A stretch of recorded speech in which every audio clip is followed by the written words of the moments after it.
it in and add to their lead. It's now a 7-point lead here with the kick coming, and they make it look easy there, Wheels. Yeah, they certainly do indeed.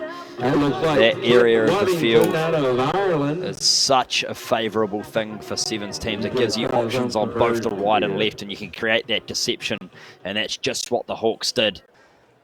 We'll see here on the replay very shortly the way they shaped it up. Yeah, that was Kit Waddington that took it in, and now the conversion attempt, and the strike is a beautiful strike. And here's a look back, Wheels. Yeah, here it is here. They shape to the right and just a beautiful dummy and go then. The offload back to Waddington, but it was actually RJ Burlington who just gave that lovely sort of layup pass that put him through the gap. Great skills. Indeed. Waddington bangs it down the pitch. About a 13-meter kick up in the air, and forward in the regather. Yep, knocked on there. It'll be Vatek ball here. Yeah, indeed. The Hokies, with time winding down on the clock, they need to be the next team to score to try and get this game back level. What can they do here? We know that man Zachary Harding, Mooney. They're two try scorers in the match here so far for the Hokies. Final minute here. Vatek looking for some dramatics. Ball played back. Bounce right into the hands there of Vaselli. Played free, played back there by McDermott. Good job by Mary Washington. Defending well, and they force a turnover. That is outstanding work. Outstanding work indeed, and a little bit of push and shove after the ball as well. Plenty of feeling between these two teams today. We're going to have some fresh legs in field as well, but you'd think I've seen some crazier things happen in a game of sevens, but all the Hawks need to do here is just retain position and get this ball into touch.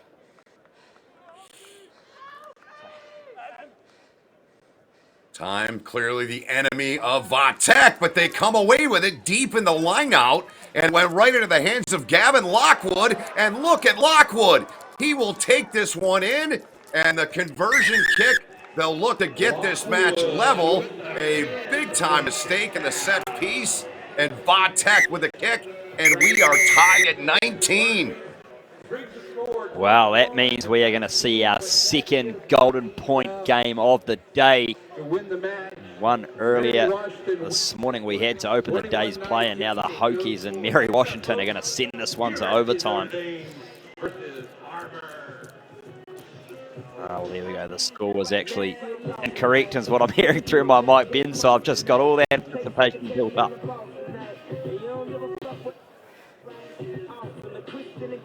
So much for the dramatics, but a great finish nevertheless, and a great match as Mary Washington and Vatek put on quite a show. We'll step aside. The final match of the morning session here in the men's Premier Division coming up right after this. Notre Dame and Harvard on the other side.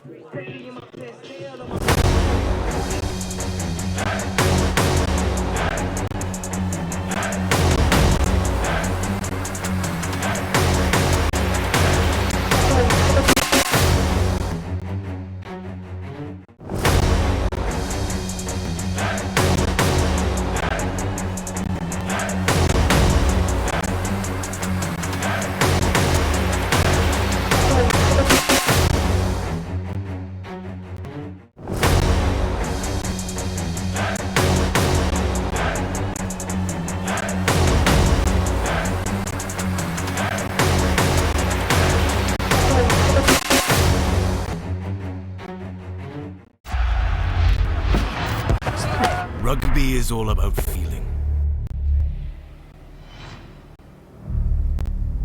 The feeling when you crouch, when you bind, when you set.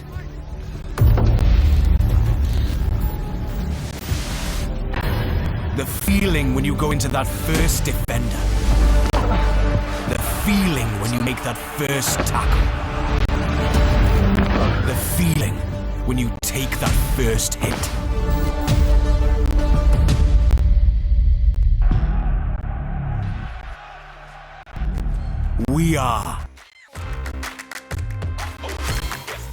The beautiful sights of Washington, D.C. About a 40-minute car ride or thereabouts away. And we're going to close out the morning session here. Ben Holden, Thomas Grant, and Wheels. Harvard and Notre Dame. I know you mentioned your excitement level for this one.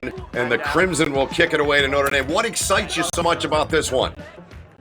Oh, absolutely. Two prestigious institutions, Harvard and Notre Dame. But Harvard has been a program that has been back on the rise under the coaching of Colton Carriaga. They've got some young talent littered across their lineups today. Make sure you have a look out for guys like Christian Calhoun, and then you've got Nicholas Torres, Laszlo Some. I know I'm a little bit biased towards Harvard here, but they certainly have some players that excite me. Well, we'll see how this one unfolds. This will be it here in the men's premier division for the opening session of the day. 8 matches complete. How many of you worked so far, Wheels? You worked 6 of them, or how many of you have called so far? Oh, I've lost count already, Benny. Already lost count. I don't know what I'm up to now. Yeah. It's a great day at Stevens, isn't it? Just fantastic to have all this young collegiate talent on show and future MLR stars. It's awesome. So Daniel Erasmus here, a hometown boy out of Cambridge, Massachusetts, will kick it away here. Match 8 here in the men's premier division underway. And the Fighting Irish in those green kits they've got. Good look for Notre Dame. Working inside of their own 22. Ball is tipped. It's so gathered, but it's going to be called against the Irish here. Knock on. Yeah, I think bang spot on the money there. So Harvard going to get first opportunity here, a set piece strike. That man there on screen, Cohen Homana, he can certainly spark things up from the playmaker role.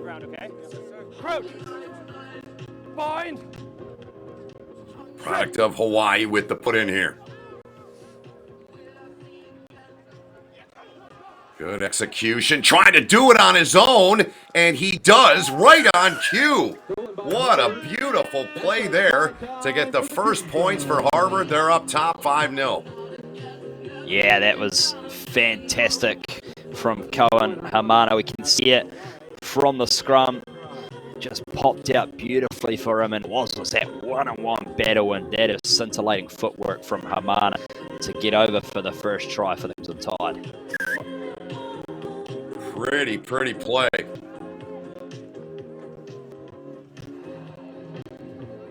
Stuck the land in 2 wheels. Great job by him. Hey, look, there has been some fantastic dives on display at the CRCs, and it's not going to be the last we're going to see either. No. Kick was good, so Harvard here nearly 2 minutes into the match with a 7-0 lead here. 10. Referee just adjusting the audio pack.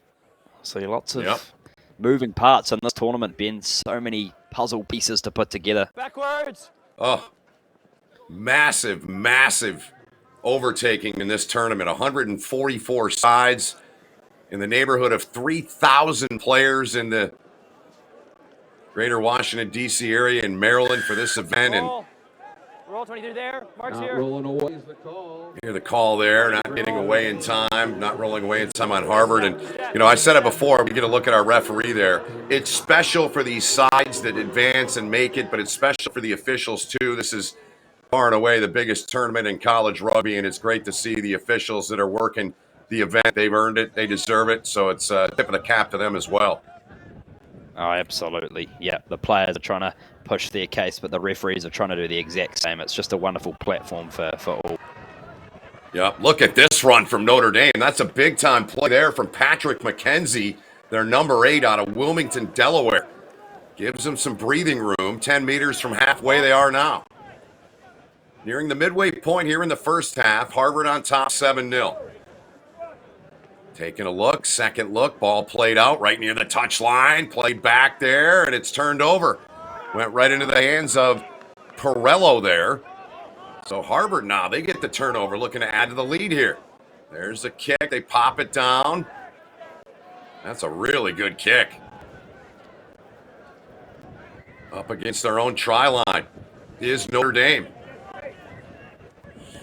Yeah, he's low. Breaking free. Out over the top, but it's mishandled out there, and you can see the frustration there from Philip Goonan. Yeah, frustration indeed. Notre Dame. They certainly have some sparklers right across their roster at this tournament.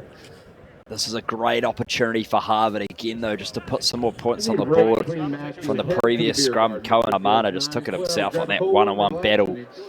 What's he going to do here? That was going to be my question to you. Does he take this thing out clean again? Let's see. Bind. Yeah, I reckon he's going to take the line on again here. He's just so dangerous with his footwork. There he goes. Indeed, he does. He's got it. Got to get through a couple. Good ball, good offload, right near the line, reaching, extending, and that one is down. So he set it up, and a beautifully executed set piece. Harvard's got the lead 12-0. Yeah, fantastic again from Cohen Hamana. He took it down the blind side, spotted a little half gap, and then got the offload away to Tanaye Narima. Fantastic try.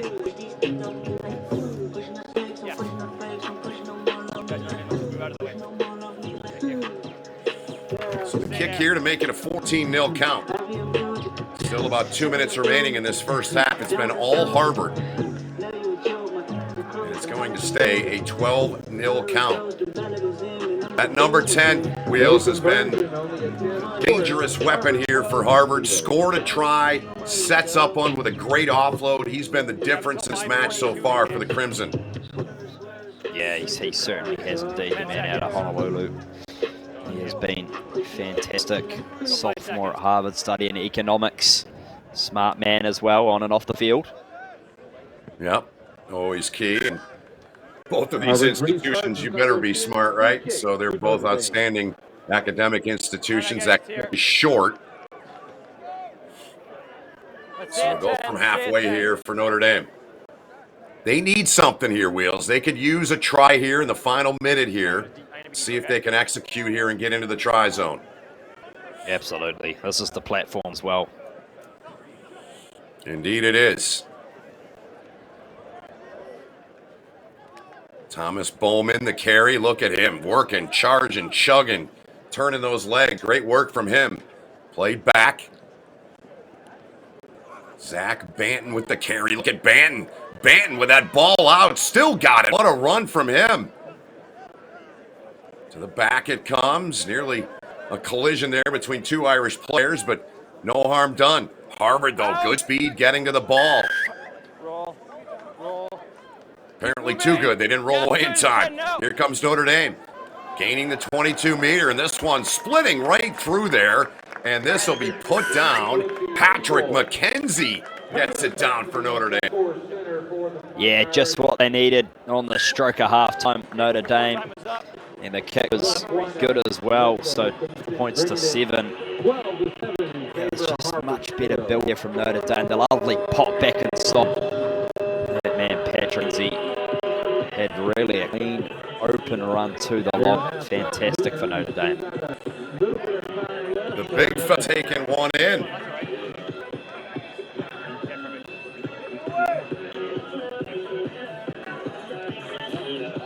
Yeah, let's go. A much needed try from Notre Dame to get it to a 5-point mash. Up in the air. You got no chance. Yup, that's going to be a yellow, no question about it. Andrew Packard given the yellow card for that. Too early there, getting there to the ball. Here comes Harvard, look out.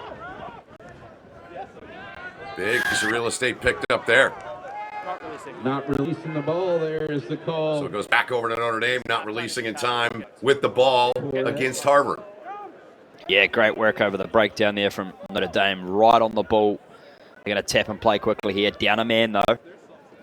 Yep, they are down man indeed. You are correct about that. And here they come with 6. Look out here. Here goes Zach Banton. Banton, look at the run. Look at the legs going. This one going in for the try. And Notre Dame with a kick coming has this match level at 12. Well, it's crazy what 90 seconds in a game of sevens can do. We've got this one tied after it's all been Harvard, but Banton, just sheer power and speed outside. He still had a lot of work to do to turn that corner, but once he was under, there was no stopping him being held. No, they're not. Beautiful camera work, great look there from the tape room, and the kick is good. So Notre Dame, they struck twice here late in the first half, and a great match here between the Fighting Irish and the Queen of Harvard. We'll step aside and come back with the second half right after this.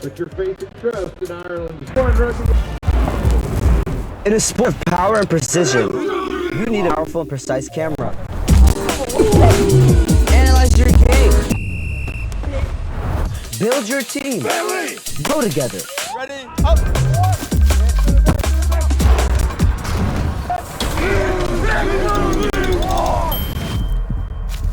Video captures moments.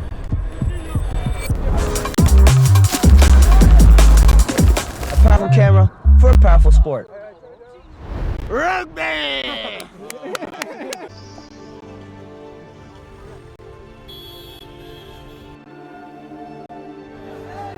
Our world is growing, and so is rugby. There are more players, more teams, more matches than ever before. Luckily, our game is simple. We only really need one thing to play it, and we buy millions of them every year.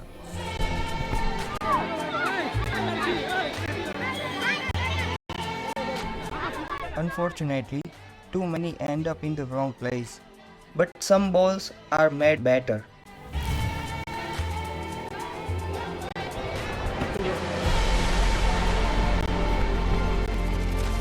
Rhino's recycle range is made with up to 80. Make $1 million out the semi, plus I grind it from the start. I was stacking pennies, I might dip like Mac. 3 straight days of championship rugby from the Maryland Soccerplex and a great turnout. 144 sides have made their way to Maryland for the CRC championships here in sevens. Ben Holden, Thomas Grant, a.k.a. Wheels. Wheels, give me your thoughts, man, on that first half. We had 26 points. Notre Dame with 2 late tries to take the lead here. Yeah, it was all Harvard in the opening stages, but Notre Dame just did a good job in that last period of the first half to get back in the game, and Harvard will look to really assert their ascendancy in the opening stage of the second half here again as they break through. Look at them coming at them. McKenzie and Banton with the tries late for Notre Dame. Timing's good. It's backwards. Cohen Hamana with a try and a setup on their second try for Harvard. And here comes Harvard again. They've got speed up that left side. Looking for support. They find it. Played out there. But a good job by the Irish. And the Irish come up with a turnover. Excellent work from Notre Dame. Irish. Look out there. The referee got caught up in that. The carry there from Patrick Jennings. No, red, no. Irish play free. Good speed here from Harvard, trying to pin him in deep. Right on the edge of the 5 meter, trying to get free. That's Banton again. Look at him go. The product of England. Banton gets free. Banton is going to dance his way down the pitch. I will, don't. And he'll take his time here. A little slow trot. From the man on the deck. He'll just walk this one in casually, Wheels. Yeah, no rush on Matt Banton's occasion. He's trying to milk the clock down, but, well, we've already seen him do that in the first half, and now he does it in the second. That man is powerful, Zach Banton. Fantastic athlete. He's a bad man. Certainly is. Look here on the replay. See here, they had a lot of work to do to Banton just to dance out of those tackles, and once again he got around that corner. He had an 80-meter sprint to the line, and you know what, Ben, I don't blame him for flying up a wee bit. I'll be doing the exact same. Notre Dame over Harvard right now. Now that is an opportunity for me to give you a shout out, because if you don't know out there, those watching, this was it last week, Wheels? What was it? This week or Monday? Monday. Monday. So this past week, My partner on this match, Thomas Grant, Wheels, ran the Boston Marathon. Well done, young man. Thanks, mate. Really appreciate it. It'll be into retirement now. You're done. You ran one, you're done, man. That's awesome. That's really cool. Yeah, they always talk about the marathon bug, and I don't know if I've caught that, to be honest, but we'll see. You never know. Yeah, I'll stick to the ice and playing hockey. Here's a ball inside of the 22 now. Notre Dame with a 9-point lead here. A little more than 2 minutes gone here in this second half.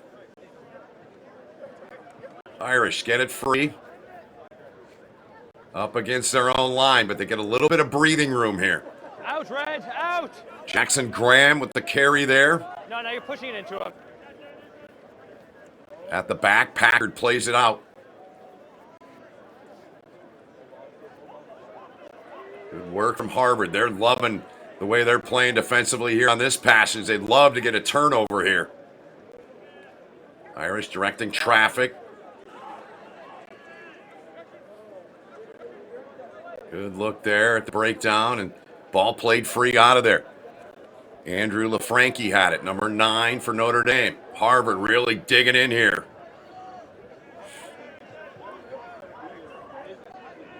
LaFranchi plays it out right at their own line, and they're going to get a little bit of clearance and breathing room on a kick that is absolutely banged down. A great kick from Notre Dame. Aiden Pearl played it back now. Here's that man. We talked about him, Wheels. He's been the difference for Harvard. They're number 10 here, but he goes to ground here. Advantage, not gone.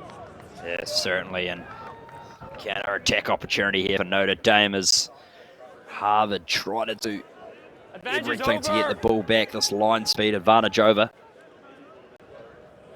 LaFranchi to ground, and he lays it back. Inside of 3 minutes to play in the match. Phillip Gwynn with it. One-handed offload. Looking for help. They find it.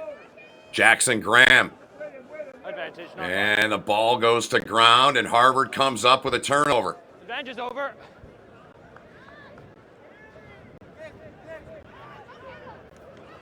They get set. Now trying to slip through there and make something happen here is Connor Burns. Irish, though, they come up with it, and Notre Dame, they're take another one in here off of the turnover. Thomas Bowman walks it in and puts it down. Scores a try for Notre Dame. I was just going to give so much applause to Harvard for their defense there, and it was just a little bit of a no-look offload, and Bowman, right place, right time, had a clean run through to the line. It was desperation for Harvard. They really needed that one, and you'd think for the Fighting Irish, they're in the box seat at the moment. 5 seconds. One would think, but as we know, you never know in sevens. The kick is good. So that lead grows a little bit more. So it's right now you're looking at 2 converted tries here, Wheels. I beg your pardon, you're looking at 3 possessions now with that kick going up 28-12. Yes, absolutely. I'm glad you're doing the maths and not me, Ben. I thought that was 2 converted tries as well. So, yeah, it's fantastic stuff. Yeah, so Notre Dame with, I mean, you look back at the first half, they get those 2 tries, in the final minute and change, they come out, and Banton takes one the distance, and they withstood a lot of pressure from Harvard in their own 22, really up against their own 5, and they've come away with 28 points here. Knock on called. About a minute here in the match. Yeah, just a bit of a disconnection there, and the Harvard midfield there. You 12 points to 0 Harvard were up, Ben, so it's just been an absolute rampage by the Fighting Irish to get back into this match and take a comfortable lead. Yeah, great point. It was Cohen Hamana who started it, had the beautiful try, and then set up the second one. And yeah, Notre Dame has scored the next 28 points in this match.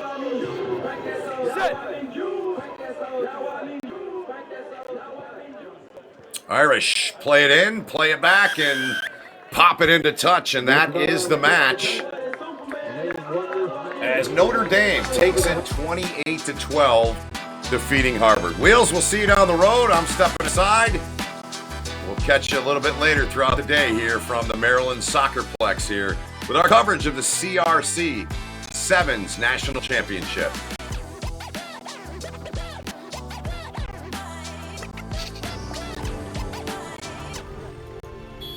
Okay, so I'm back on at like 1:30. Our world is growing, and so is rugby. There are more players, more teams, more matches than ever before. Luckily, our game is simple. We only really need one thing to play, and we buy millions of them every year.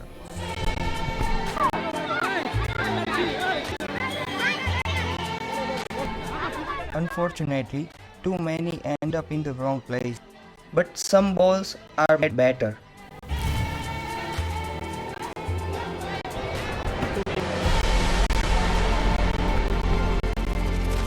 Rhino's recycle range is made with up to 80% recycled rubber. We are still not perfect, but it's a step in the right direction. You only need a ball, make it a good one. For rugby, for you, for the planet. A ball for the planet. A ball for the planet. A ball for the planet. The Rhino recycled range. A ball for the planet.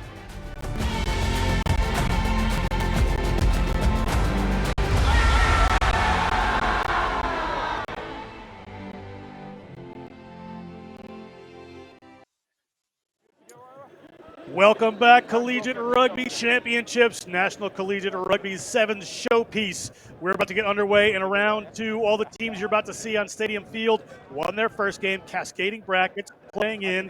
It's going to be the Adrian College Bulldogs in black and Iowa Central Community College. I am John Broker with Mike Petrie, bringing you this action for all these teams that have won. Adrian to kick this one off. They beat Walsh 7-5 in a tight one. We'll talk about it as we get going. Iowa Central, first touch of the ball. The Tritons, good experience at this tournament all the way through. We have an early high tackle, not intentional. Iowa Central going to get us underway here. Iowa Central on the move. David Cameron takes that one in. Musingwini. Keep an eye on Takudwa Musingwini in the white scrum cap. Ball comes across, Tritons. Pressure coming in from the Adrian Bulldogs. Tritons inside their own 22. Looking for some runners, mostly off to that left-hand side. They switch to the right. Looking for the space. Well covered by Cosper was the attacker from Iowa Central. And they are continuing on the run. Referee says everything's fine. Let's play some rugby. And they're at the halfway line right now.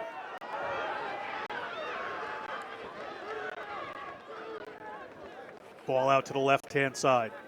Here come the Tritons inside the Adrian half. Tritons had a 34-5 win over Nazareth. Much tighter, 7-5 for Adrian College. We have another penalty against Adrian. So Adrian really had to grind it out. A little high flying right now are this Tritons team. Big hits coming in. I think we're going to see a yellow card. I am John Rucker, joined by Mike Petrie. Haven't been able to bring him to the game yet. Mike, lots of running going on here. Goes to Adrian's number 4. Rock Buchanan.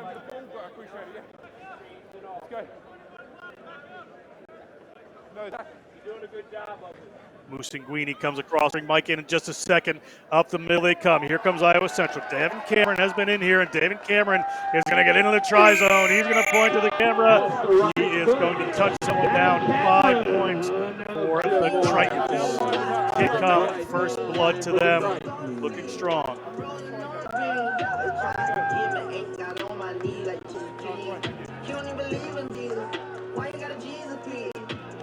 We need to take the quick. Musingwini from Zimbabwe. Alright, Zimbabwe has been a key member of this Iowa Central team.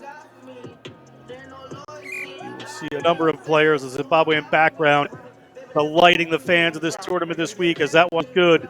So we're at 7-0. Iowa Central over Adrian in this men's premier round 2 matchup. This first one is Adrian versus Iowa Central. St. Bonaventure versus Clemson, Indiana versus Dartmouth, Belmont Alley versus Marion, Queens versus AIC, Siena versus touchdown. Mary Washington versus Wheeling. Ball up, kick from the Tritons, up 7-0. Get it inside the 22, and here come the Bulldogs. Long pass, cross the face of the post there. Cut up the middle. Adrian in their own end. A long way to go. Keep an eye on some of these talented players. Telova Tuve keeping things moving as they move the ball out wider through Welt. Wide they go. This is a runner in Cosper. Cosper has the gas, hasn't trusted the outside. Spills that one forward. Unlucky. Mike, they are going to have a little bit of work to do, this Adrian team.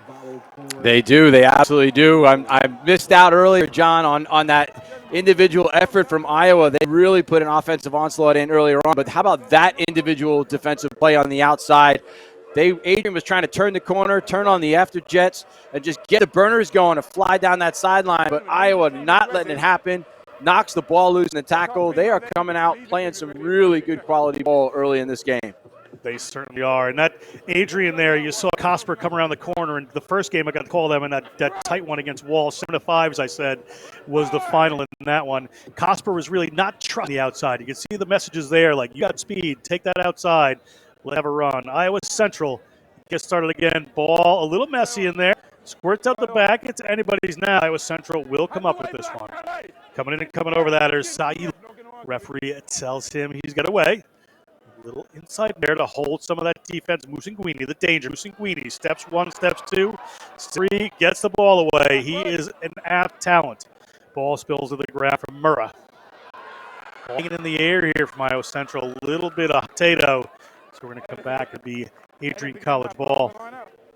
And a good opportunity here for Adrian to get a set-piece platform to launch from. Looking for that stability early in this game. Like you said, it's a little bit sloppy on both ends far, but this line-out can really get them a good platform from. So they got to nail this throw. They got to get themselves on the front foot before they went to halftime. Adrian College get it out to Welt. First receiver position here is Tuve. But Tuve, Tongan-born, California raised, getting across the 22. Good work coming. Ball across to Danger Cosper. He's going to pass that one out. Trying to hold some defense in there is Sailo, and he does so. They're going to recite this one, are the Bulldogs, but pressure coming in from Iowa Central. Across to Cullingworth. Playing a bit of the setup man and a number of things. Now in the middle of the field, trying to work his way forward. Gets himself to the ground. They're going to be able to recycle. They've got runners both ways. Little bounce doesn't quite go in their favor as Quinn Murray picks it up. The Northfield, Michigan native.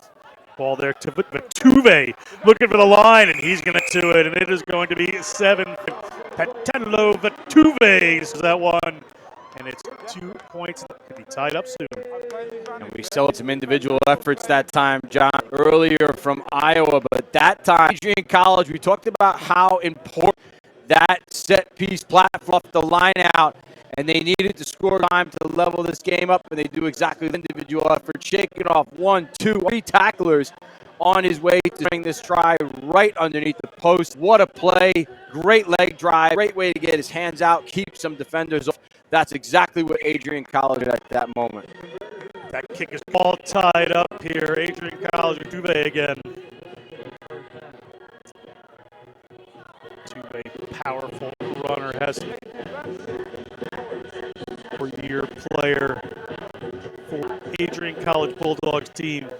Brought a lot of his expertise. We're going to get underway through Cullingworth. All Cleveland native. Hangs one up in the air. It's contestable. Iowa Central has it. The line opens there. Quick break. Little mistake in the deep. Hunted down eventually. Ref says the tackle is okay. Ball bouncing all over the place. Referee's going to whistle event. Penalty against Iowa Central. Adrian. On the move. We're all tied up. We've already had one overtime game on Stadium Field. Trying to break through there is Cosper. Into Murray. Into Detroit Catholic Central. Moves that all away. Big run coming in there from Michael Andrews from Columbus, Ohio. Andrews takes contact. They're able to recycle. Well, big tackle. Jumps into it. And nothing wrong with that tackle. Able to keep going. Referee spots it and says he did not release. Did Jared Welt. It's all here to Iowa Central. And how to run her on the outside. They had, he just had to move it. Maybe didn't trust this from left to right to get that left-handed pass. Instead, jumps into the tackle a little bit. But again, goes to the ground, has to release the ball. Should have just given it a little bit earlier. Take it off we go, JB. Unbelievable big break there. Mike trying to get his thought. Player said, no, we want to play over here. And headed for a try is the Iowa Central Titans. Iowa Central with dive. Put another 5 on the board. They're continuing their high-flying way. And that's a great try right there for Gavin. It's in the business page for Runnels' eye. And this is what I love about this, how quickly the game can turn time. We were just moments ago saying during college how to run her on the outside space. They had to move the ball. They could if they had done that. And then literally later, the ball gets quick tackle to the outside. You talk about backing your speed and pace. Missed tackle almost just by a hair through. And that tried them up going into halftime. It's a lead here for Iowa Central. We'll step aside, come right back in the second half.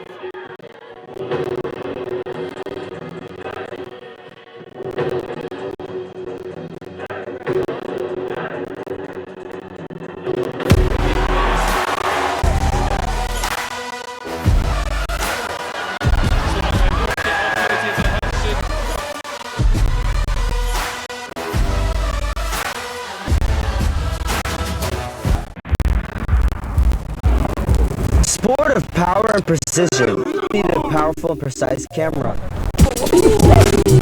Analyze your... Build your team. Ready, up!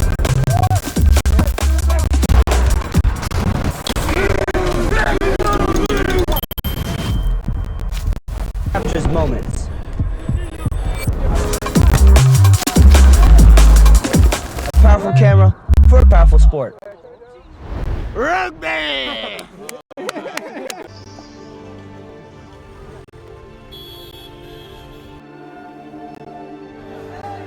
Our world is growing, and so is rugby. There are more players, more teams, more matches than ever before. Luckily, our game is simple. We only really need one thing to play it, and we buy millions of them every year.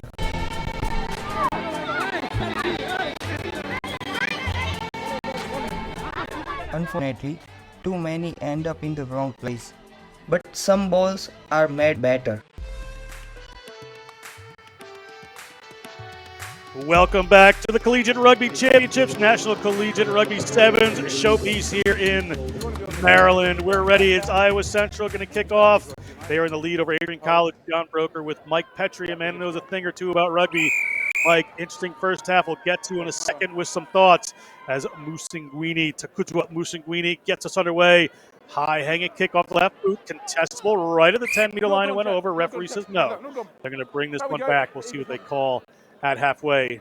Iowa Central just puts it down. And what a first half that was, JB. That was so exciting from both sides, as you mentioned, as we get a reset here off the kickoff, an early mistake, and this is where Sevens can really punish you. You get a free kick in the middle of the field to start the half for Adrian to get themselves right back in this game. If you're Iowa, that could be a big mistake, and they could pay dearly here. And they're trying to make them as Sailo breaks through. Apanisi Sailo is going to bring them closer. If you can get across the line, the chase is on, but they can't get there. And Sailo, the exercise science major from Suba, Fiji, touches that one down. We're within 2 points here. But another tie game. You can imagine that. Sailo's not his first Sevens rodeo. Coming from Fiji, this is probably something that he sees all the time, a game he plays constantly. What a phenomenal run. Breaks two defenders, splits them right through. And as I mentioned, John, right off the kickoff, the error comes. You get a free kick in the middle of the field. That could be a huge, huge opportunity for Adrian. They capitalize on it, but they miss the kick. So that's a problem, and that could cost them. Absolutely. Adrian is still behind 2 points. He didn't hit that one. Mike will talk about it. This is a cascading tournament. You have to win every game to win this tournament. So in the first round, we saw some teams just playing a little too conservatively. These teams have to really go for it. We have two teams here that are doing that right now. We'll get your thoughts on that in just a moment as Iowa Central looks to get it going. Iowa Central Outside closes, inside opens, little hole opens up, able to stretch that defense. Long pass over the top to Musinguini. He can step, as you can see right now, the little stop and start, and he's away. And Takuzo Musinguini, I have called his name many, many times. Normally in this situation, touching down a try. Musinguini wasting no time getting to the try zone. Wasting no time getting back into a more extensive lead for Iowa. What a run, what an effort. Just, that's exactly what the doctor ordered. You get scored on, and then straight away, next play in, you just get extended lead. 5 points off the back of a great run. What a rebound that time from Iowa. That was outstanding stuff from them. As I was saying before, they went on a big run. This cascading tournament just adds that extra pressure, Mike. Pressure in every single game, John. It's every single game counts. Every single action matters. Even the kicks, the conversion kicks, they could cost you a game, and then they could cost you heading in a different direction in this tournament. So the pressure is on, not just for the players as they're running around making tackles, but the pressure is on for the kickers, because every single thing you do, every action, really helps you either in the direction you want to go through this cascading style tournament, or pivots you and sends you down a different path away from that final. Iowa Central definitely wants to get towards that final. They've had some good showings. Adrian as well. Pressure from Iowa Central forces the knock on. So a scrum here at a critical moment. 3 minutes gone in this second half, and Iowa Central has to put in a scrum. I think a moment here, John, for everybody to catch their breath. It's been a wild 10.5 minutes so far with very few stoppages. We haven't seen a whole lot of set-piece action. We've seen a lot of open field play. As you see, Iowa here just taking their time a little bit, but spreading the field. You could see some of the players just getting a little bit of width to their play, trying to isolate maybe some one-on-one opposition and see if they can take their opposite number one-on-one into some space. They look right behind and then go in the other direction. There's Musinguini. Heart and soul of this team, just sees the space, makes it open with his will. A little bit of style points there, touches down again. Iowa Central, and Musinguini is a man on a mission. And you could see exactly from the onset, that's exactly what they wanted to do. You mentioned you called his name constantly on this broadcast and throughout the day, Musinguini. He is so good in space. So right before this scrum, they spread him out really wide. They kept their playmaker in the pocket right behind the scrum, so this way if the ball's a little bit sloppy, they can get it to him, and then there he goes again, splitting two defenders. Musinguini straight under the posts. Iowa now extending the lead even more and giving themselves some comfort heading into the final minutes of this match. That kick is good. It's going to be a restart from the Iowa Central Tritons. Adrian College, that hill getting just a bit bigger to climb, maybe heading in a different direction for the remainder of this tournament. Musinguini, that left boot is so sure he can hang his high up in the air. And he does, the hang time, giving his players time to get underneath there. Adrian, good job getting back. Referee says good contest. Ball doesn't go to hand there, but TJ Miles picks it up and steps a couple of players looking for space, looking for some run. They need the points to this Iowa Central team, and that to that Adrian team. And that's not how you're going to do it. I saw Iowa Central coming. Cohen Webb from South Mac High School, Charlotte, North Carolina. I've seen a lot of him in the NCR All-Star weekends, and this tremendous player gets his 5 points. See the happiness on the team there as Cohen Webb touches down. Lead extended, Iowa Central. And Webb read that one like a book, and Iowa Central now looking very comfortable as they head into the final minutes of this game. But what a pickoff, what an interception. He was just hanging out in midfield, waiting for it. Adrian having kind of forced some play here, looking for options, doesn't even see him, comes out of nowhere and takes that one directly underneath the posts. And again, they are now starting to get on a roll, and I think the wind is now out of Adrian's sails for any kind of comeback hope. But nothing's impossible, JB. We talked about how important these games are, cascading wins. The pressure is on. They've still got to execute. We'll see if Iowa Central can hold on to this lead. 31-12, this is a time for the coaches. You know, like you said, anything can happen, but do you bring in players? Do you bring in your reserves to give these guys a little bit of time to rest? It's a hard decision for coaches in these games because anything can happen. As you said, ball comes to Iowa Central. They still have a hold of it. We're just under a minute to go in the game, on the game clock.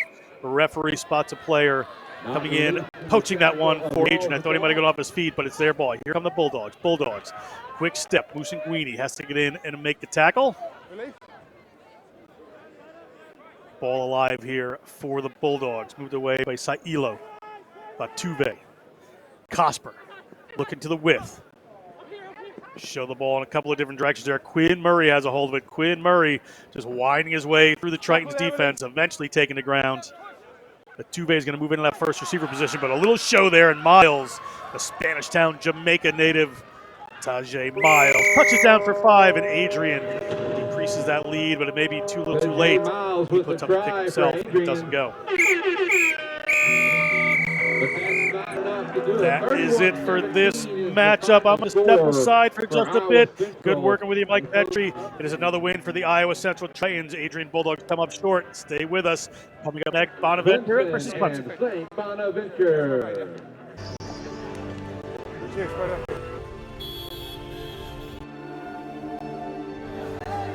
Our world is growing, and so is rugby. There are more players, more teams, more matches than ever before. Luckily, our game is simple. We only really need one thing to play it, and we buy millions of them every year.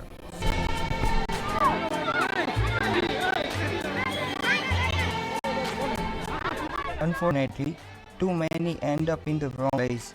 But some balls are made better.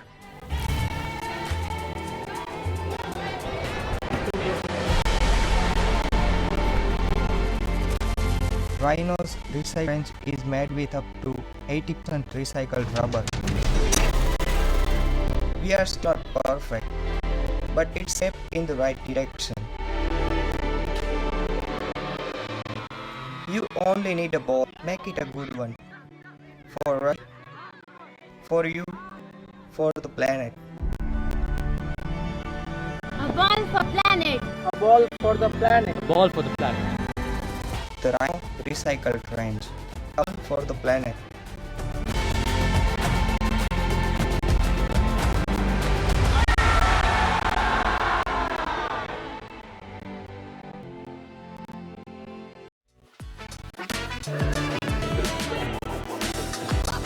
Beautiful Washington, D.C. We're about 45 minutes, depending on the traffic, away from our nation's capital. We continue on here at the Maryland Soccerplex. St. Bonaventure and Clemson back in the saddle with my guy, Petrie, the Hall of Famer, and there's a beautiful shot of the D.C. skyline. Weather's great. The rugby's been great, Michael. I know you just joined us in the last match there, and looking forward to this one and the next, the next 3 with you, man. Couldn't have asked for a better weekend for CRC Sevens. The East Seaboard is showing off Mother Nature with her great sunshine beating down on the home of Old Glory, DC. What a weekend it's been so far. The games have been off to a great start. I'm looking forward to this one. These are 2 powerhouse type of teams.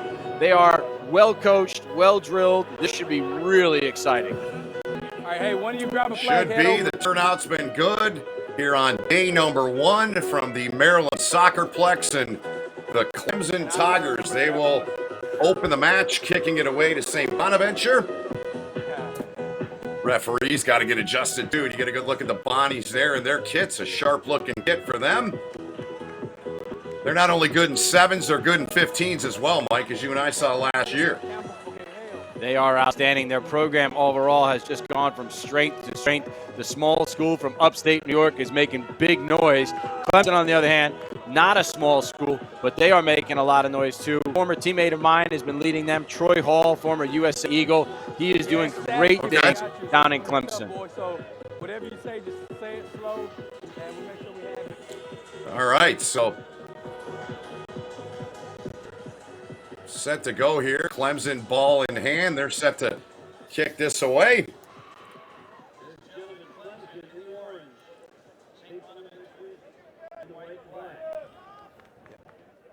You going to your right?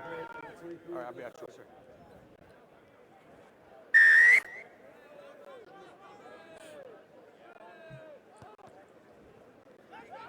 So here we go. St. Bonaventure up in the air. Good kick from Clemson there. And Clemson, they come up with it, or do they? No, it's knocked on, says our referee. Second person knocked it on. And a great first opportunity here, Ben, for Bonnies to get a good set-piece strike attack for themselves off the kickoff. So now on that time, you could see Bonnies there just spreading the width out. A good chance to really stretch this Clemson defense very early in the game. Bind. See what they do here with the scrum. Set. Scott Wilson gets to it, gets it back. Bonnie's, what a beautiful ball, but it's going to come back. Just slight mistiming that time from Bonnie's. I love the line pass. Beautiful play. Look at the pace coming. Take a look at this.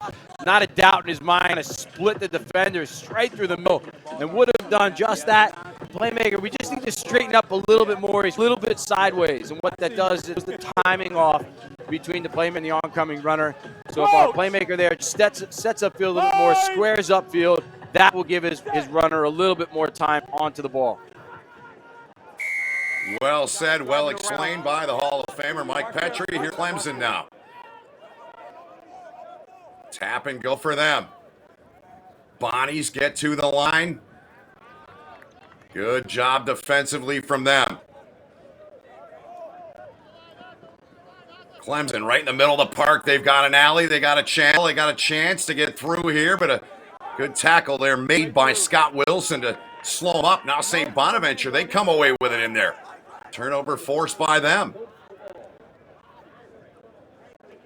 Look at the footwork here. Bonnie stepping on the gas here. This one will go the distance just like that. They take it in, and they've got the first points here in this match. A well-done piece of running and there by Kai Terry. And that's how you turn defense into offense, Ben. That open field tackle. Literally seconds before this, we saw him make a huge line break right heart of the Bonnie's defense. But an open field tackle by their sweepers led to an over.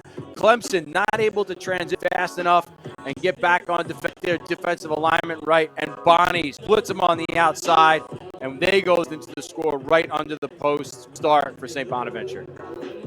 Absolutely beautiful stuff there as Kai Terry takes it in. Kick you heard, no good off the mark. So a 5-0 count here, just about 3 minutes into the match. And that can be devastating stuff. You're right in front post. You got to hit those kicks in these sevens tournaments. We talked about the cascade nature of them. Every kick matters. Every point matters because to win this whole thing, you got to keep winning. Yep, well said. Every little piece of the match matters. Clemson, about 10 meters from their line. Bonnie's trying to get in there and come up with it. And they do. They've got it. Good tempo, good pace from St. Bonaventure here. And ball outside, trying to keep this alive. They can't. Clemson, but it's going to be whistled and brought back here.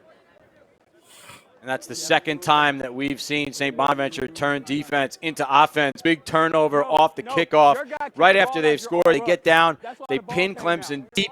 They turn them over. They just don't shift the ball well enough to the outside. Clemson, I think, gets out of jail a little bit there as they look to make maybe some subs coming on. Ben, we're running off the field. We're maybe bringing some new people on. Some fresh legs maybe for Clemson very early on. No, we're just get ball. But either way, Clemson now, they got to get this right. They've gone from mistake after mistake just now, two turnovers that coughed the ball up to St. Bonaventure. They have to look after the ball in contact situations, especially deep in their own end. Nick Novello with it. He'll put in. Gets to it. Bonnies get in tight, trying to use that edge up there. Track down, Harry Healy made tackle. Pull Frank to ground, not releasing in time on Clemson, a costly mistake there. And you could have seen that coming because Clemson spun that ball wide to the outside, but the support was lapsed. It wasn't there fast enough. You knew that they were going to try to take him on the outside corner. The gray jerseys got there faster, so a nice defensive turnover again for St. Bonaventure. And here they come with some pace. Looking outside, now cutting back in. Good ball played in there in the hands there of Sebastian Minguez. Clemson there, but they can't make the tackle. This one's going to go in. Another 5 here for the Bonnies, and an easy trot. And dot down there from St. Bonaventure. They lead it 10-0. And second score right underneath the post, St. Bonaventure, and that just comes down to a missed tackle from Clemson, unfortunately. Just slips off the ball carrier. Bonnie's just straight underneath that time. But again, I think that pressure that Bonnie's is putting on them from the defensive side of the ball is starting to mount for Clemson. One of the key points as we head into halftime for head coach Troy Hall at Clemson is going to have to be ball secure. You've got to look after the ball in contact situation. Here's another look at it. Again, plenty of numbers, one-on-one. Nice little bit of footwork that time, but not enough, and off we just get stuck in the bucket on defense, reach and lean for a tackle, and that's not good in sevens. There's just too much space there. You got to get foot planted really close to the ball carrier to make that play. Malua Tuala with the try there, and now Clemson nearly makes another mistake, but it's whistled down as the Bonnies thought they had another one. Harry Healy had his eyes as big as saucers there, but it's whistled and brought back. Clemson with possession here.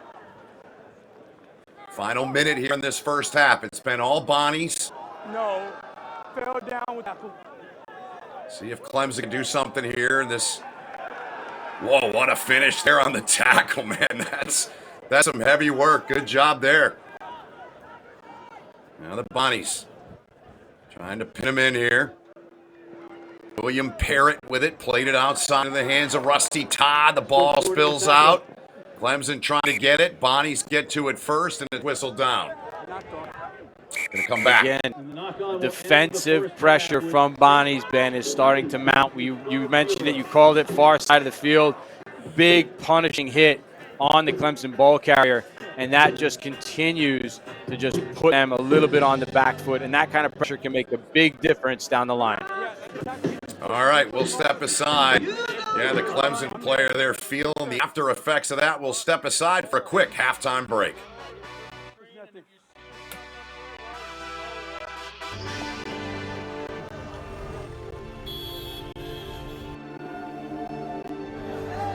Our world is growing, and so is rugby.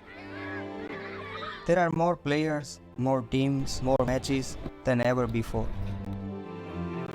Luckily, our game is simple. We only really need one thing to play it, and we buy millions of them every year.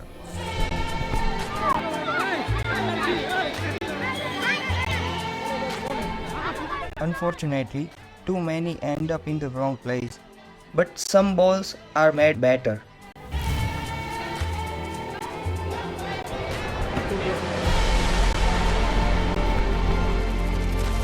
Rhino's recycled range is made with up to 80% recycled rubber. We are still not perfect, but it's a step in the right direction.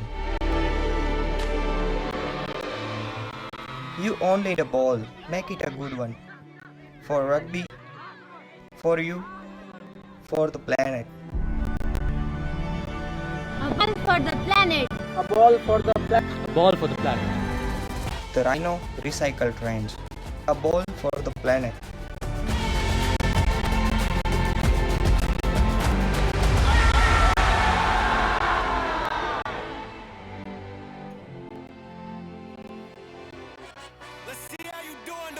Well, it's a 3-day weekend. I'm sure you're going to see plenty of that, Mike Petrie, throughout the weekend. Keeping loose, keeping fresh and keeping entertained here with 144 rugby sides at the Maryland Soccerplex. Great to have you with us wherever you're watching. Ben Holden, Mike Petrie. Mike, you talked about the pressure from the Bonnies. They've had great pressure defensively, and they've executed to T on offense. And it's really been that defensive statement that they've made in contact situation. They've been great, strong over top of the ball, forced a few turnovers, and that transition play from defense to offense has been outstanding for St. Bonaventure. Hopefully Clemson, they're still in this though. They're only 2 scores out. This game, as we know and as we've seen, can turn on a dime. And by all accounts, you know that head coach Troy Hall for Clemson is going to try to right the ship. Yep. It can happen in a hurry. The beauty of sevens rugby, the opening kick here, and tap back by the Clemson Tigers. Let's see if they can get something going here right out of the chute. Ball carry there out near halfway.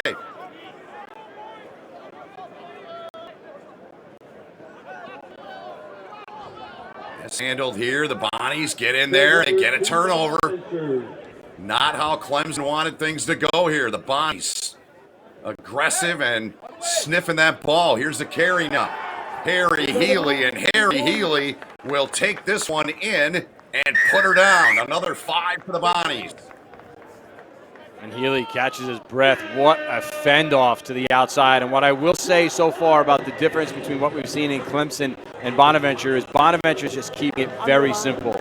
They're being very direct. They're taking people on one-on-one. They're challenging Clemson to say, hey, try to make that. And then Clemson there, you can see even coming into contact situations, what a fend off time from Healy. Straight through to the outside channel, catching his breath out there. Clemson, though, digging themselves a little bit deeper of a hole as the kick comes in from St. Bonaventure.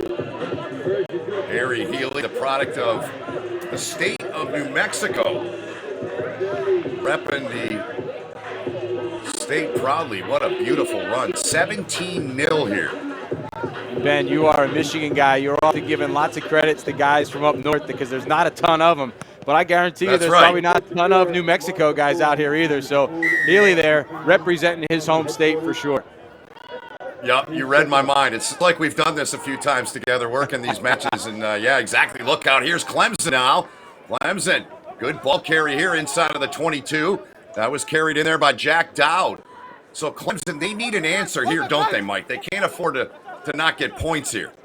Time is definitely not their friend. These games move so quickly. And again, another defensive turnover that time from St. Bonaventure. That is not what they need as far as getting themselves back on track. They're still not totally out of this game. They still have a few minutes left, but they need to tidy up their defense, make some hits, and get themselves on some kind of offensive effort here. What a dummy there, and a great carry here. The Bonnies trying to go the distance again, and they will.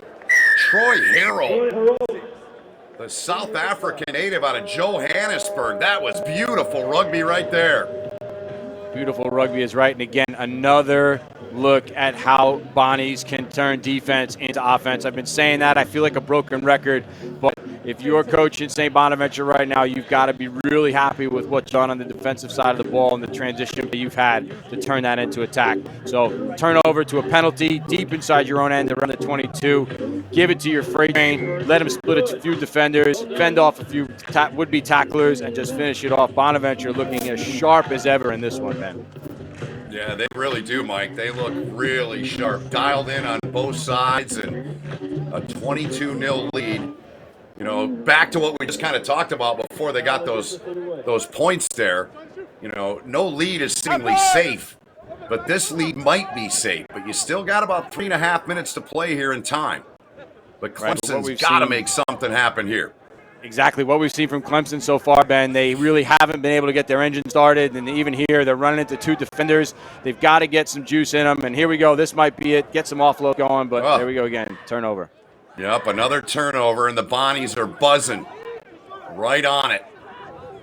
Advantage over. You hear the referee. The advantage that was being played has ended. Way outside now.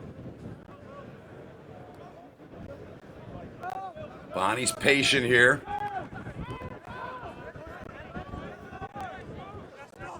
Inside of 3 to play in the match. 22-0 is the count here. St. Bonaventure looking to add more to it, but number 11 going to be tracked down by his counterpart. That was Cole Frank getting there and taking down Connor McGurk. Now the Bonnies will try that left side. Matthew Joss out there with the ball. Quickly picked up, taken out of there by Thompson, and Thompson just making it look easy, Mike Petrie. Taking that one in for another 5 for St. Bonaventure, and they'll extend the lead here once he puts it down to 29-0. He will take his time. He knows his team has this one in the bag. They've won this game. He'll just catch his breath, wait for things to unfold. No one's going to put any pressure on him.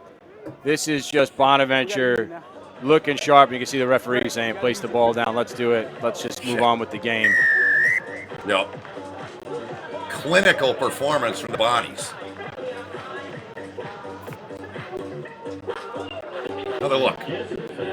Here's another look at it. And again, nothing flashy from them. Just a small stutter step from the ball carrier, puts the Clemson defender just off balance, and then another one that goes straight underneath the post.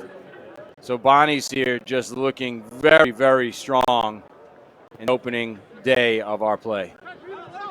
And you look at the amount of players, they've got a handful of guys that have scored. I mean, the depth they have. I mean, seemingly every single guy has shown that they're a threat for this St. Bonaventure side moving forward. They really are. And as you look across the team, you can see they have big, physical, fast, aggressive ball carriers.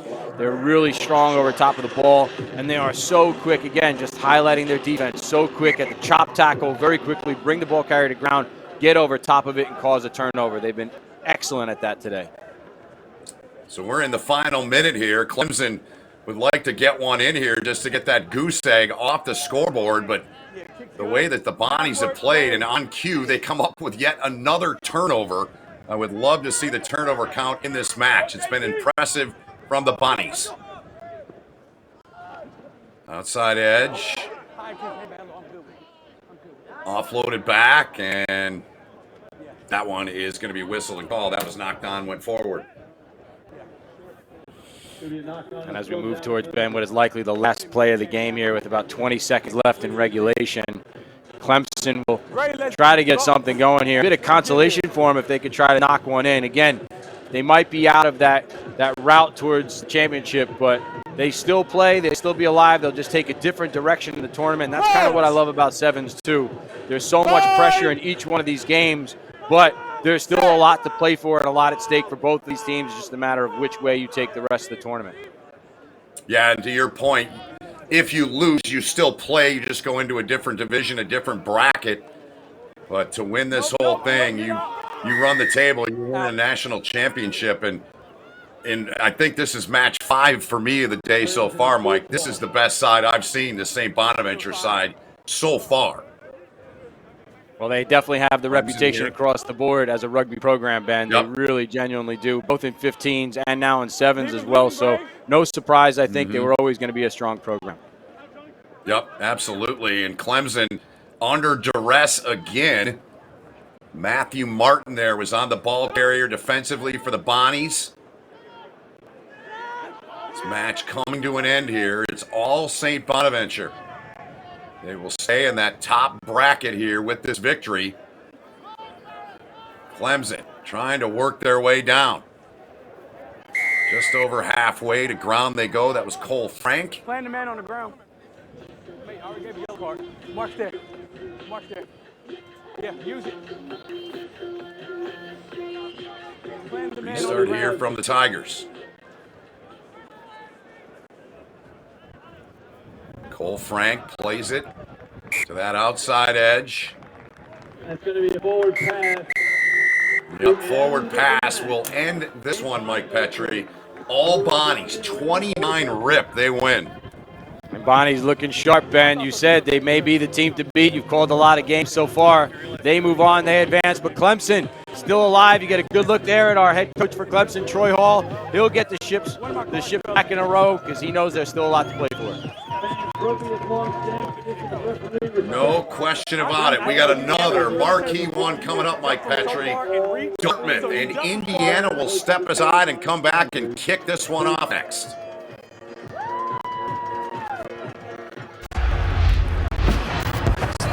Rugby is all about feeling. The feeling when you crouch, when you bind, when you set.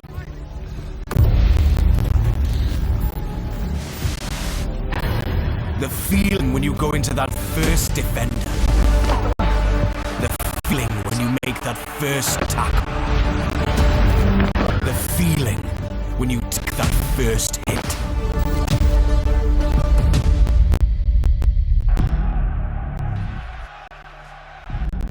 We are that feeling.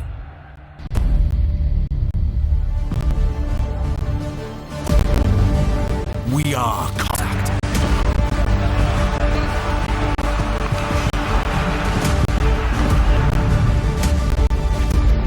We are Rhino.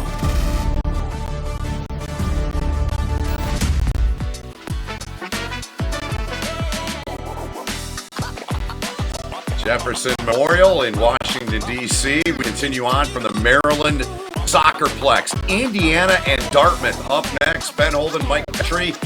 And this one should be a spicy matchup. Two of the outstanding programs in men's sevens rugby, Mike. And I love that you use the word spicy here because this is about as good as it gets. They have some serious stars that have come through the ranks of both Indiana and Dartmouth. So as we watch this game, you can't help but think, are we seeing the future superstars of sevens in the United States? Yeah, that's a great point, man. Bryce Campbell, a former Indiana Hoosier, plays in Major League Rugby. He's a USA Eagle. Noah Brown as well. And Dartmouth had their fair share. Our guy Madison Hughes, team captain of the Olympic team, among many that have come out of their program. So history, tradition, and pride between these two universities online here today. Knocked on by Dartmouth.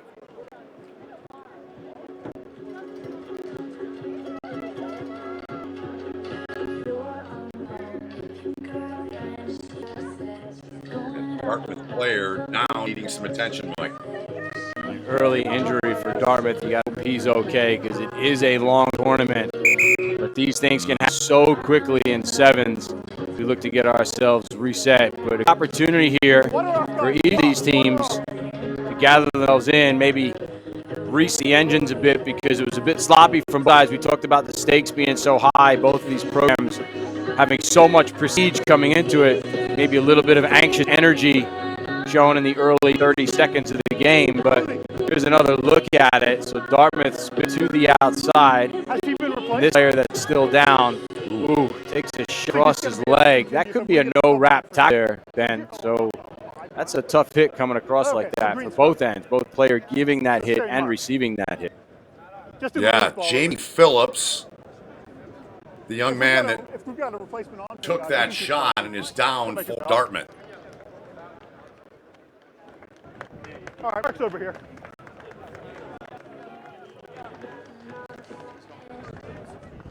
Yeah, time's still off.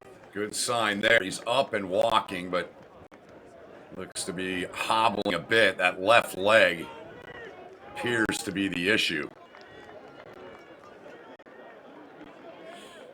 Oof. And that's never a good sight, Ben, especially when there's only a minute and 12 seconds on the clock in the first day of tournament play. That's not what you want to see, so wishing him all the best. And certainly now both teams getting another shot to start this game over effectively. Yep, exactly. Just over a minute, 72 seconds have elapsed so far in the match. And we'll go to work here with a scrum here for Dartmouth. Ball in the hand of Luca Strazzolini.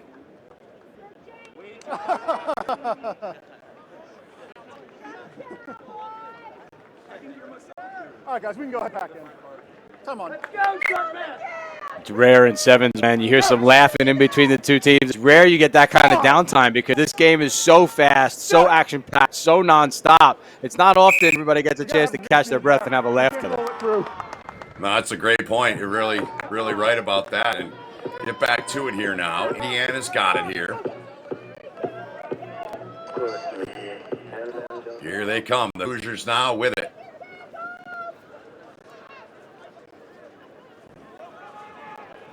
Outside, they play it into the hands of Luke Peters. Peters trying to slip through there. His counterpart, number 15, Richard Wofford, had a hold of the jersey. They were able to get him to ground. Hoosiers now. Speed coming back. To the 22. Played free, played out of there by Nate Meyer. Joseph Reese had the ball, 21. Now back into the hands there of Peters. Peters, good offload, but nobody there. What the thought, now the ball turned over, but taken right back away by Indiana. Just over 2 gone. Wrap them up! Wrap them up! Nifty little flick there into the hands of Parker Wall. Hoosiers offload it, mishandled. Dartmouth picks it up. They look for help, and they find it. Played back for Brenzel. Get a lifter on the channel there. Call there from our ref. That's a great defensive stand that time from Dartmouth. Not a lot of energy and excitement so far. No tries scored. We're almost 3 minutes into the game, so a little different from some of what we've seen so far. But I think it speaks to just how committed each of these programs are, especially defensively. Dartmouth that time were really getting stretched. Indiana was trying to take him sideline to sideline and really had nowhere to go. Finally decided to turn it upfield, throw an offload. But that time just a little bit sloppy. We end up the scrum. Ball comes out the tunnel. So we'll reset. Have the hook, it's got to come back. They're kicking out of the channel. It's a free kick. Quick reset. There's a verdict from our referee. Free kick coming up here. Crouch. Or not. Five. Thought he said free kick there, but we'll scrum it. He said, Ben, if it comes out again through the channel, then you have to hook the ball back. So he was basically wagging his finger at them, saying next up is a free kick. Gotcha. Here we go. And now Dartmouth. Good ball carry there. Taryn Faraday with it. And it's a penalty awarded to Dartmouth. Come back here. Dartmouth trying to jump the gun, but referee will bring him back here for the restart. Scrum option. And Indiana that time was strong over top of the ball, but the tackler never released the ball carrier. You just have to give some airspace. The referee has to see the picture of you just releasing your hand a little bit before you go back in for the steal. So the penalty goes against Indiana. Dartmouth tries to go really quick, but our referee not happy that the kick was taken from the mark. So Dartmouth resetting, and they choose a scrum option here. Instead of getting some real estate upfield, they go with a scrum set piece. So you imagine they've got a trick up their sleeve off set piece move, hopefully. Strazzolini to put in, gets in the back now. Let's see what they do. Ball into the hands there of Wofford. Another stoppage here and another whistle. Forward pass is called. Dartmouth returning the medication to us, trying to stretch the field off that set. They work all the way wide into the outside, try to suck a few defenders in, and one of their offensive players outside channel. That was forward. You could see the intent that time. The intent is really spread them wide to the outside, step back in, bring some defenders with you, and offload into a wrapping player in space, but just not the execution that had hoped for. So Indiana back with it, but another ball mishandled. Yeah, not much flow to this one so far. Very stop-start, Ben. Couple of scrums that we've seen, and there's only 3 of them in there, so not a whole lot of as far as a toll goes. Like if you're looking at 15s and you're looking at all these scrums in a short period of time, you're talking about some very tired, sore bodies. But nonetheless, it does mean that each of these players are getting a little chance to catch their breath from all of these stoppages. And that's going to be a free kick awarded to Indiana. Another ball turned over. Indiana's got it here. And that was what our referee had warned of earlier, the ball coming straight through the channel and not at the back of the scrum. So a freak awarded to Indiana, who decides to go for some real estate upload. And it's a good kick. Dartmouth back there. They take it. Contact in the air, it sounds like, is what the call was there.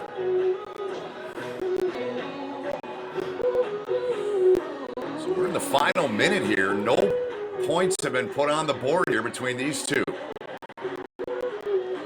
And the ball hasn't really played a whole lot either, Ben. They played too much. We've seen lots of stuff. Bit of sloppy play from teams as far as knock-ons go. We get a line-out set here, the first we've seen of the game as we close on time in the first half. But Dartmouth could hopefully try to punch one in. But if you're Indiana, this is where you really got to pressure them, get a turnover, and try to score before halftime. Another knock-on called there by a referee in Indiana. They have it, and that's going to end the first half of play. No score between Indiana and Dartmouth. We'll step aside, be right back with you from the Maryland Soccerplex right after this.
I'm back with a vengeance, I show you the ropes. Beast in my town, I can show you the coast.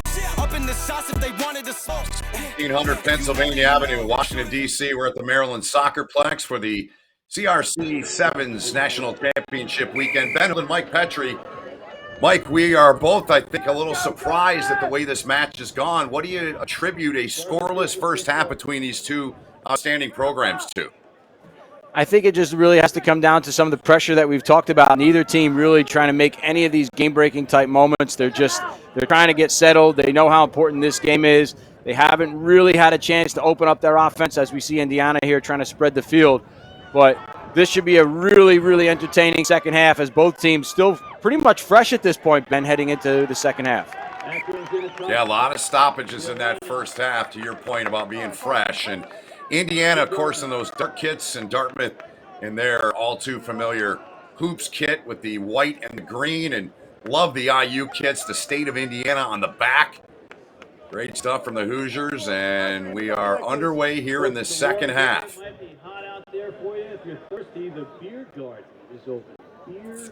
Dartmouth here will set with this line out. Here we go! Faherty looking for help, gets it, played it back there. Now Dartmouth. Indiana. And it's a penalty awarded. They come up with it. Turned over, and here's Joseph Reesnop playing the ball off. He gets right in there in the clean out. Quickly moved out by the Hoosiers, and a ball that's off the hands, looking to the outside edge, and another turnover, this one on Indiana.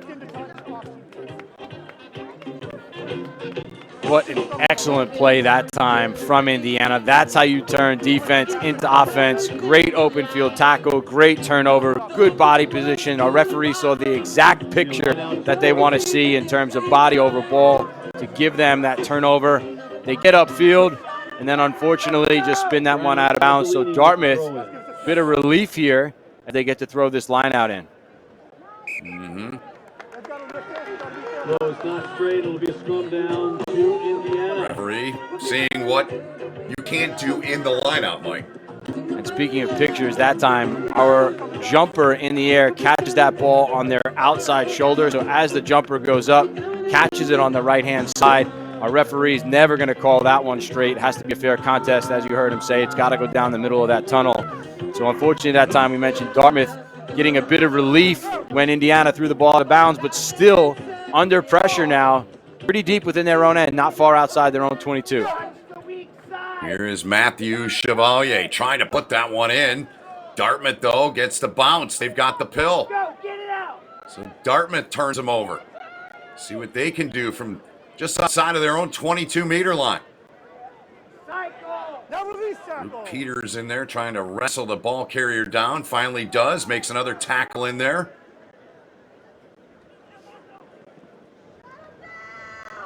Not much space over there. Dartmouth trying to find a seam, find an alley, find anything to get through, and a good ball carry there. Just shy of halfway. Now they gain it. As a penalty awarded to Dartmouth. Call there against Indiana. Tap and go here from Dartmouth now.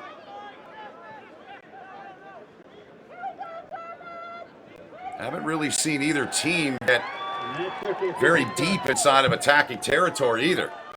And the reason why, Ben, is I'm watching this and I'm thinking in my head is because the tackling execution has been great for both teams. A lot of times in sevens, you have one missed tackle and it can turn into a track meet. Neither team right now giving their opponent an inch on the offensive side of the ball. They're making their tackles. They might not be big sticks, but they're hanging on. They're bringing them to ground, and that means that neither team is able to get any kind of offensive momentum. Another turnover here. This one against Indiana. So Dartmouth here. To your point, guys have been exactly where they need to be, right? With that said, I mean, they're in spots, they're in channels, they're taking every option away. Now Dartmouth. Indiana, they miss a tackle there. Offload, played back. Good ball, played through. Dartmouth. Inside of the 22, looking for help. They find it. Good ball played, and we are going to get our first points in this match, or are we? No, he did not get it down. A little nonchalant there. Max Schlager had the try and just didn't get it down in time. Wow, and in a game like this, with just about 2 minutes left to go, just get that ball on the ground. You've done such great work to finally cross the line. Go offloads on the outside, but how about this commitment from Indiana? Chase the ball carrier down, come from the back, knock it loose. What a play from Indiana. And if you're Dartmouth, you're kicking yourself right now. He doesn't even see him coming. Look at this. What a way to get your arm there. That is textbook stuff to knock that ball loose. That was Luke Peters that got in there and did just that. What a great play.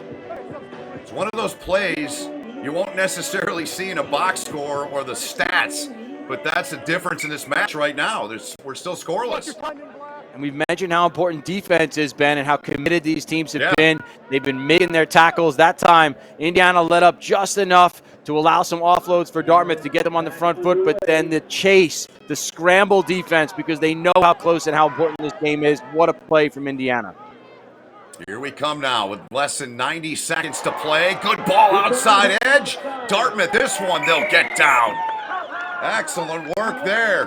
Brenzel puts it down, and Dartmouth has a 5-0 lead late in this match. And Dartmouth makes no mistake about this one. They spin the ball into the outside channels, and look at this. This is, again, they're hanging on. Indiana's hanging on in tackles, but just enough of a slip to force another defender to have to come in from the outside.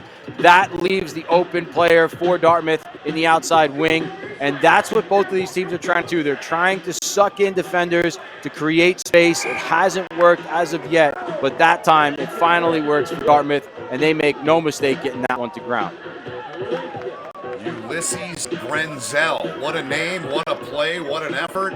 The kick is good, and it's 7-0 here in the final 30 seconds of the match.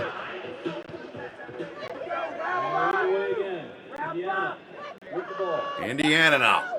Can they get this match level? Good tackle by the try scorer, Brenzel there.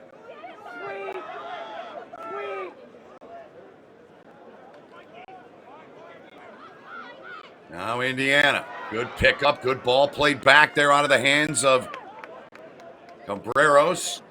Indiana. Offside. Penalty awarded to the Hoosiers. Offside called against Dartmouth there. Wrap up. Here's Indiana with it. Trying to get in, get a try, get it level. Force extra time here. Carry on the outside edge there by Leroy Blanding. A little bit of space here for the Hoosiers. Brenzel out there in space. 1v1. What a tackle from him. Put back. Hannon plays it free. Bit of a dangerous ball, and it cost him. Dartmouth comes up with it. And that is the match. The late try from Ulysses Brenzel, and Dartmouth comes away with a 7-0 win over Indiana. More to come. We'll take a quick timeout. Be back to Maryland Soccerplex right after this.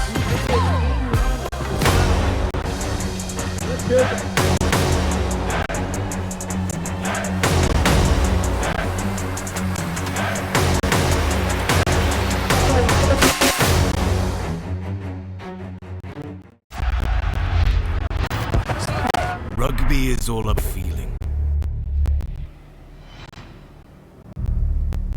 The feeling when you crouch, when you bind, when you set.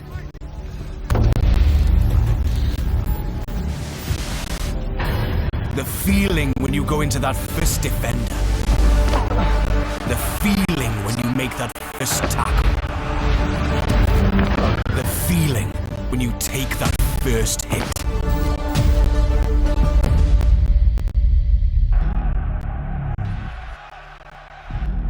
We are that feeling.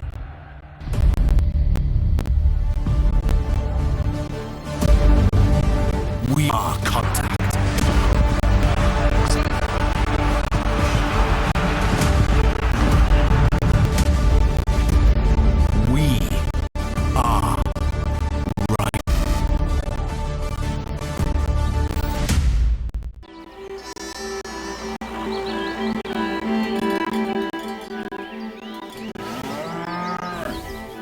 Since 1979, we've been searching for perfection. We've been thinking, sketching, and designing.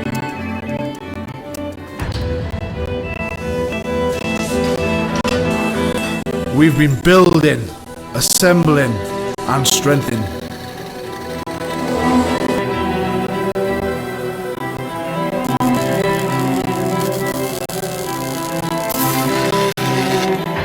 We've been cutting, shaping, and painting.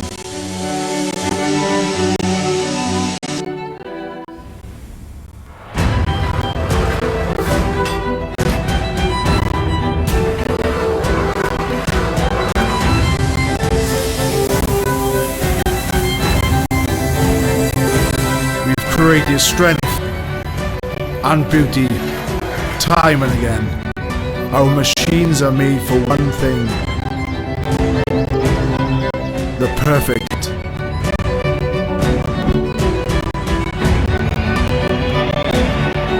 We are the crouch. We are the bind. We are the set. We are the squeeze. We are the hit. We are, I know, home of the scrum.